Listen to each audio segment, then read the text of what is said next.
Olá, vamos começar mais um Direito em Pauta. Comigo, Renata Beringer, diretora tesoureira da ESA, Escola Superior da Advocacia de Pernambuco, e Isabela Lessa, vice-diretora-geral. Bela, é contigo. Olá, muito bem-vindos. Hoje estaremos discutindo um tema super relevante com duas feras. André Costa, que é advogado e professor universitário, e Renato Melquiades. Renata, qual é o foco do nosso debate hoje? Hoje nós vamos falar sobre um tema bem polêmico, uberização. Na verdade, é um tema relacionado ao direito de trabalho, minha praia, a nossa praia, na verdade. Tenho um prazer de onde foi quando eu comecei a minha advocacia e até hoje é a minha grande paixão, direito do trabalho. E uberização é um tema muito importante porque cada vez mais o número de profissionais que utilizam plataforma como meio de prestação de serviço vem aumentando, não só no Brasil, mas como no mundo. Eu gostaria que vocês conversassem com a gente um pouco sobre esse fenômeno que é a contratação de mão de obra através de plataformas digitais que vem aí aumentando e estando presente cada vez mais na sociedade. Oi, Renata, tudo bom? Tudo bem, André. Queria agradecer o convite, a você, a Isabela, tá participando aqui do Direito em Pauta, esse programa que eu tenho certeza que vai ser extremamente bem assistido e bem recebido, não só pela comunidade da advocacia, mas do público em geral, e dizer que a gente está aqui para fazer essa conversa boa com o querido colega Renato Melquiades, uma conversa extremamente polêmica, como foi pontuado por você e por Bela, Renata. Por quê? Porque hoje, até o termo, uberização, traz uma nova relação que se desenvolve do ponto de vista de prestação de trabalho, que tem invadido o panorama do mercado em si. Mas é um mercado que flerta com a informalidade, saindo do campo protetivo da legislação trabalhista. E no momento que a gente, obviamente, tem atravessado de grande crise econômica, isso se torna não só uma possibilidade, mas uma condição praticamente sine qua non para muitas e muitas que estão tentando sobreviver.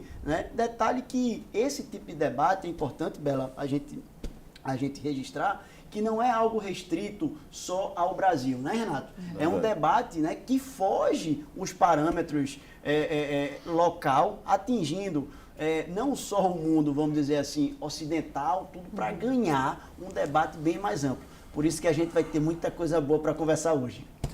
É verdade. Primeiro, agradecer, Renata, Isabela, pelo convite aqui de estar na TV ESA debatendo um assunto realmente muito interessante, muito importante.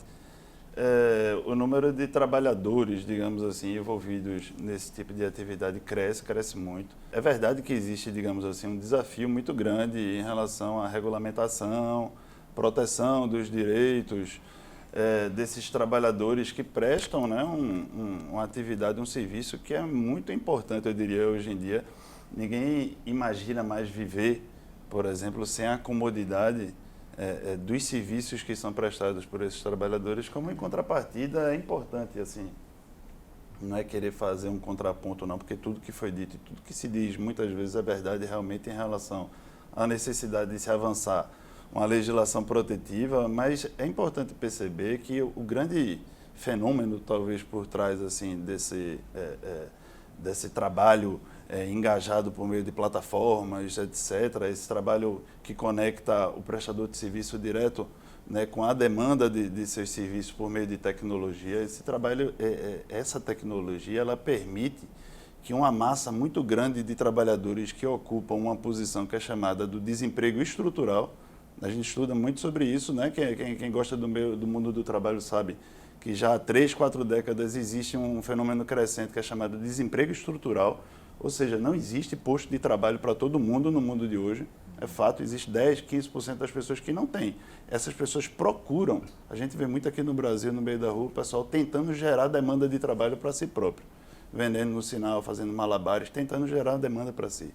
Então, talvez o grande trunfo, o grande X da questão é que essas plataformas permitam que esse pessoal se engaje numa forma de trabalho, seja, enfim, utilizando algum tipo de equipamento, veículo, até bicicleta, a própria força física para prestar um tipo de trabalho que tem toda a dignidade do mundo, é preciso se respeitar. Então, talvez não é interditar o debate, né? Muito pelo contrário, é se avançar o debate, sim, em relação à proteção e à regulamentação da atividade desses trabalhadores. Eu, inclusive, já conversei muito com o meu querido Deco sobre isso.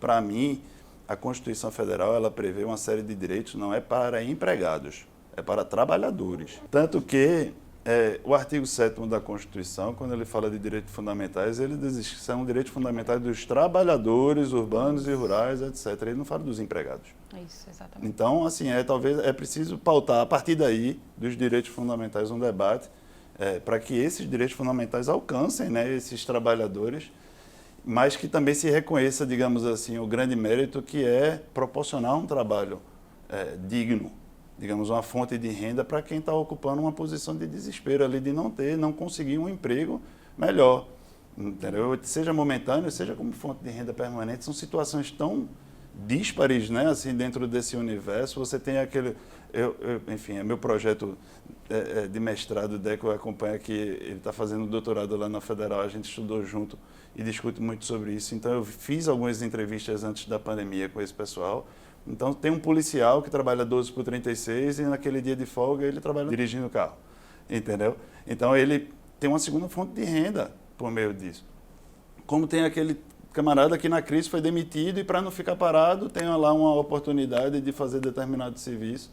E assim, enfim, esse universo é muito amplo, eu acho que dá para enxergá-lo por vários vieses. Me marcou muito na abertura da Semana Nacional de Empreendedorismo no ano passado, ouvi que uma política pública para fomento do empreendedorismo era o fornecimento de bicicletas para que as pessoas pudessem se cadastrar como prestadores de serviço nesses aplicativos. E aí eu me questiono muito, ok, eu vou ter uma renda extra, eu vou ter uma condição aí de amparar a minha família de uma maneira diversa, mas eu vou estar me exaurindo fisicamente, eu vou estar me expondo numa cidade que não tem ciclovia, que não tem ciclofaixa a contento. Então, o debate é maior. Eu queria ouvir um pouquinho de vocês sobre isso. Isso é empreendedorismo? Então, Bela, você tocou num ponto fundamental. A gente tem que saber, né, separar bem e delimitar o que é dignidade e o que é necessidade.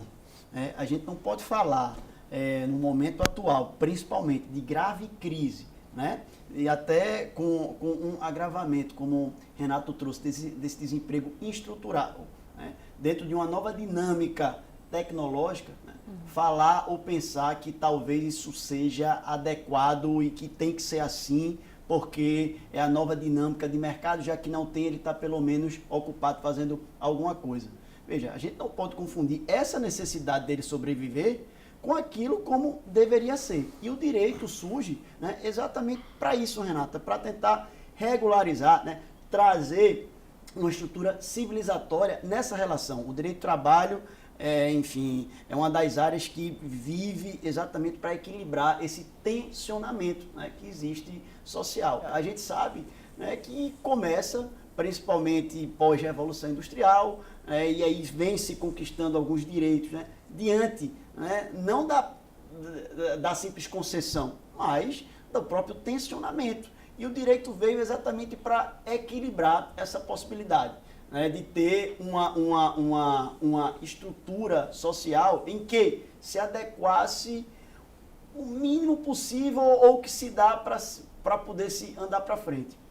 Aí muito se pergunta hoje, Renata, com essa questão da tecnologia, né, como é essa tecnologia, porque hoje tem essa questão do algoritmo, que ali é uma relação, é uma situação que não tem subordinação, né, não tem vinculação. Aí tem uma pegadinha muito grande, viu? Por quê? Veja, a tecnologia sempre vai existir, né? Ela nunca vai parar de evoluir, né? Isso é um fato, enfim, da sociedade, e que isso não é um problema. A gente tem que delimitar, né, o fato por onde existe o problema. Não é a tecnologia, é como se instrumentaliza essa tecnologia para precarizar relações, né? A gente não pode achar que numa situação dessa que se vive hoje, né, de desemprego, né, de crise econômica, fazer disso aí uma condição de normalidade. Hoje se discute muito se existe subordinação. Vem cá, Bela, que empreendedorismo é esse? Que tu não escolhe quanto tu ganha, tu não tem possibilidade de diálogo para definir algumas regras, já é tudo imposto, daquela forma. E se tu não trabalhar hoje, se tu não quiser trabalhar, não, eu trabalho quando eu quero. Como é que tu trabalha quando tu quer? Se hoje, se eu quiser ficar em casa, amanhã você liga esse aplicativo e você está bloqueado.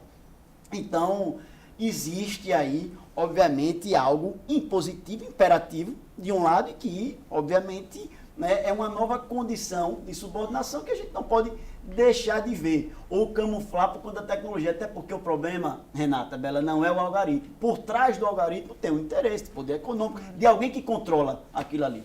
Bom, é um debate, entendeu? É muito, assim, digamos, rico de opiniões. Eu não discordo do que o Deco está falando em relação às condições de trabalho, etc., entendeu?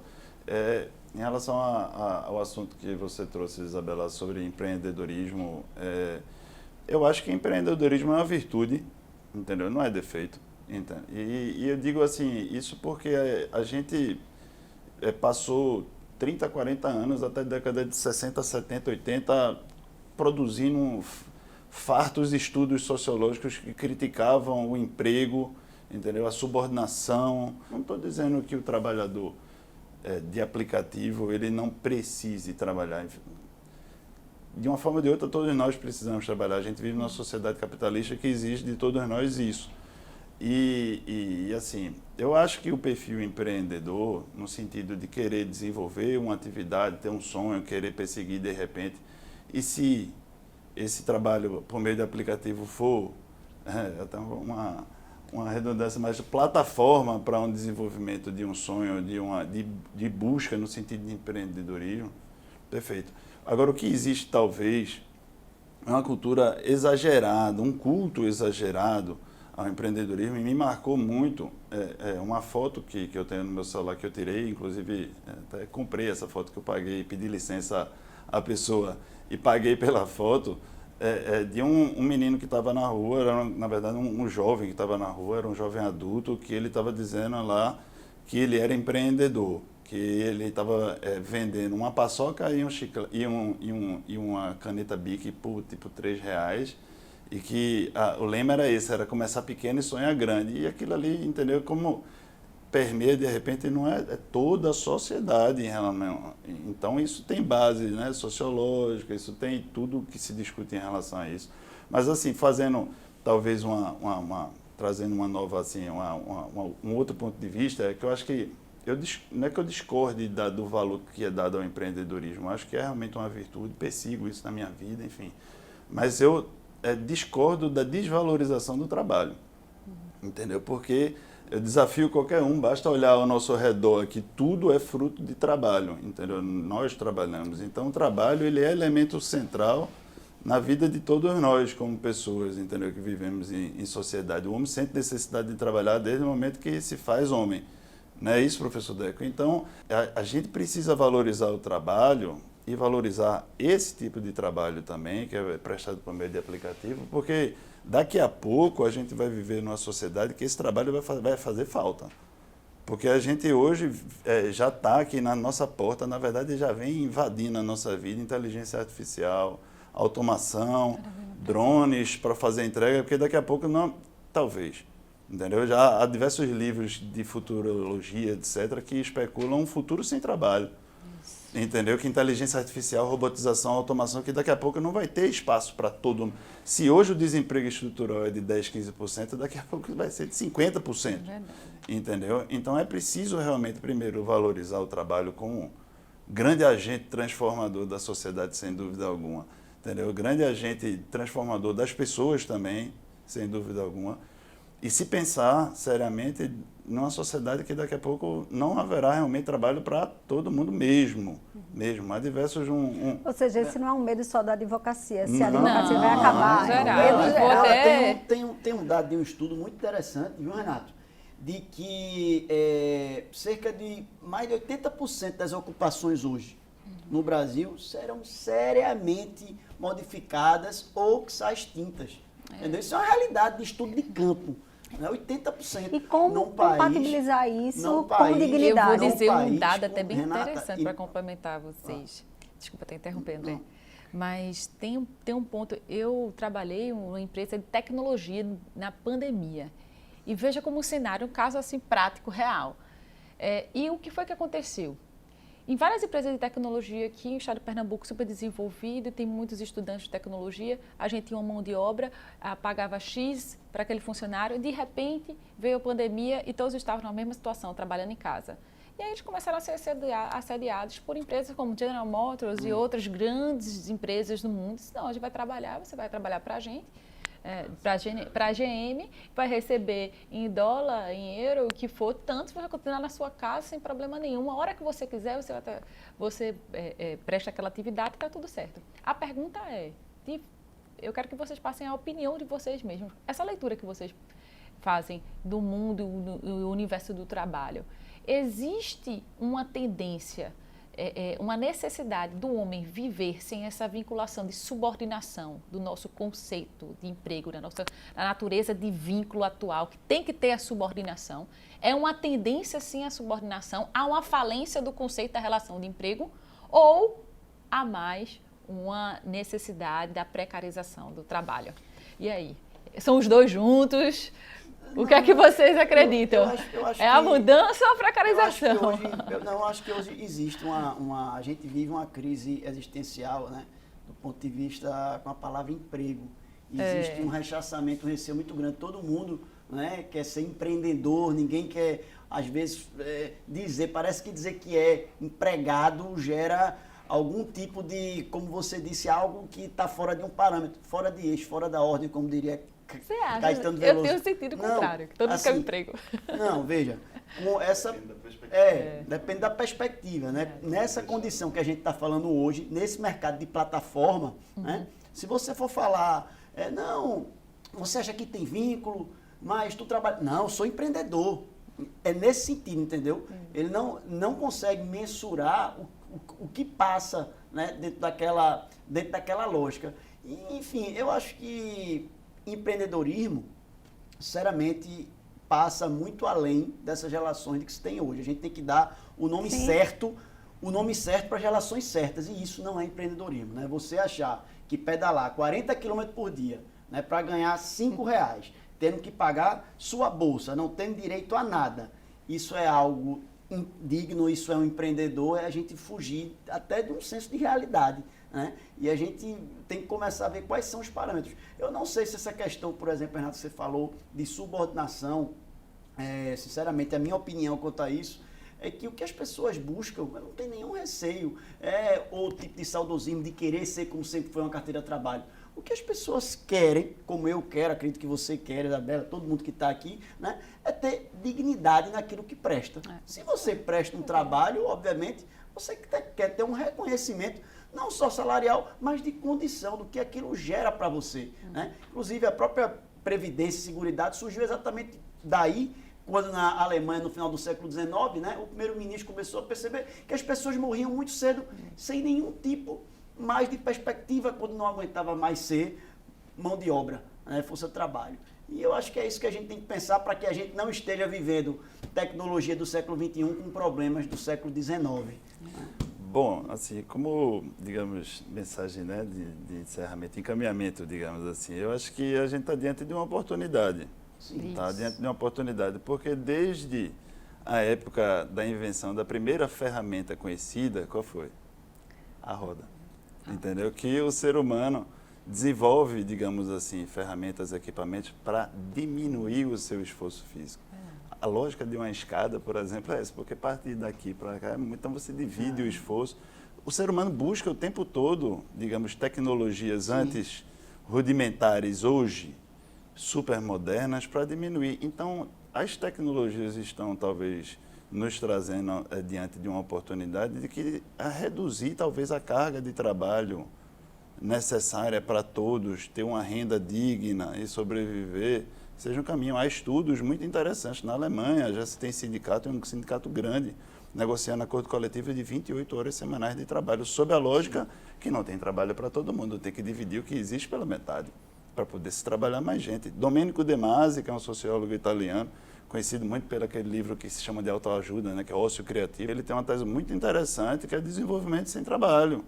Entendeu? É uma oportunidade que todos, de repente, consigam se emancipar assim, da necessidade de trabalhar a renda mínima, várias discussões existem no mundo para a gente discutir e beber nessa fonte, entendeu? No sentido de que o ser humano se liberte. Isso. Talvez da necessidade de trabalhar 10, 12, 14 horas por dia, entendeu? E possa ter uma vida paralela cheia de sentido, talvez, entendeu? Livre para empreender suas artes, sua cultura, suas habilidades, entendeu? Então talvez seja um caminho, professor. Eu acredito muito no caminho do equilíbrio e de realmente tentar conciliar, e já que a gente tem diante da gente uma tecnologia tão avançada que economiza de forma tão significativa o trabalho, né, ao ponto até de repente, no futuro, eliminar a necessidade de trabalho, então aproveitemos a oportunidade. Então, dá para ver que o tema é bastante polêmico, que tem muitos pontos a serem discutidos e refletidos, porque o trabalho está em movimento, o trabalho está em transformação, assim como a vida. Foi um prazer receber Renato e receber meu querido Deco aqui. Renata, a gente ainda vai ter muito programa e muito direito em pauta. Muito, muito. O direito do trabalho é minha praia. Com certeza. Vocês dois irão retornar em breve aqui, porque trabalho está ligado diretamente a toda a nossa vida, né? Como o trabalho edifica o homem, essa frase não é à toa. Então, o direito do trabalho retornará, o direito de pauta continuará. Agradeço a presença de todos vocês e até a próxima.